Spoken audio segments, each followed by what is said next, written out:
ഒരുപക്ഷെ ജബ്രി കോംബോ പിടിച്ചില്ലായിരുന്നെങ്കിൽ ജാസ്മിൻ ആയിരിക്കും ബിഗ് ബോസ് മലയാളം സീസൺ 6 വിജയി എന്നാണ് പലരും അഭിപ്രായം പറഞ്ഞിരുന്നത്. എന്നാലും ബിഗ് ബോസ് മലയാളം സീസൺ 6ലെ വിന്നർ ജാസ്മിൻ ആകുമെന്ന് തുടക്കത്തിൽ പ്രേക്ഷകരെല്ലാം തന്നെ ഉറപ്പിച്ച ഒരു കാര്യമാണ്. ഗബ്രിയുമായിട്ടുള്ള റിലേഷൻഷിപ്പാണ് ജാസ്മിനെ തളർത്തിയതെന്ന് ഒരുപാട് പേർ വിമർശിച്ചുകൊണ്ടിരുന്നിരുന്നു അന്ന്. എന്നിരുന്നാലും ബിഗ് ബോസ് മലയാളം ചരിത്രത്തിൽ ഇത്രയധികം കണ്ടന്റ് ഉണ്ടാക്കി കൊടുത്ത വേറൊരു മത്സരാർത്ഥി ഇല്ല എന്നതാണ് സത്യം. സെക്കൻഡ് റണ്ണറപ്പായിട്ടാണ് ജാസ്മിൻ ബിഗ് ബോസിൽ നിന്നും ഇറങ്ങുന്നത്. ബിഗ് ബോസ് ഹൗസിൽ മുന്നും പിന്നും നോക്കാതെ ഗെയിം കളിച്ച ഒരേ ഒരു മത്സരാർത്ഥി അതായിരുന്നു Jasmine Jaffar. Bigg Boss season 6ൽ 1-ാം ദിവസം മുതൽ 100-ാം ദിവസം വരെയും അതുപോലെ ബിഗ് ബോസ് സീസൺ 6 കഴിഞ്ഞ് മാസങ്ങളായിട്ടും കേട്ടുകൊണ്ടിരിക്കുന്ന പേരാണ് ജാസ്മിൻ ജാഫറിൻ്റെത്.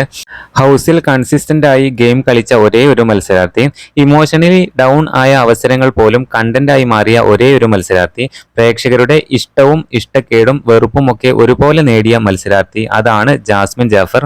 യൂട്യൂബർ എന്ന നിലയിൽ പ്രേക്ഷകർക്ക് ഏറെ സുപരിചിതയായിരുന്നു ജാസ്മിൻ. ചിലപ്പോഴെല്ലാം ചില വിവാദങ്ങളുടെ പേരിലും ജാസ്മിൻ സോഷ്യൽ മീഡിയയിൽ നിറഞ്ഞു കവിഞ്ഞിരുന്നു.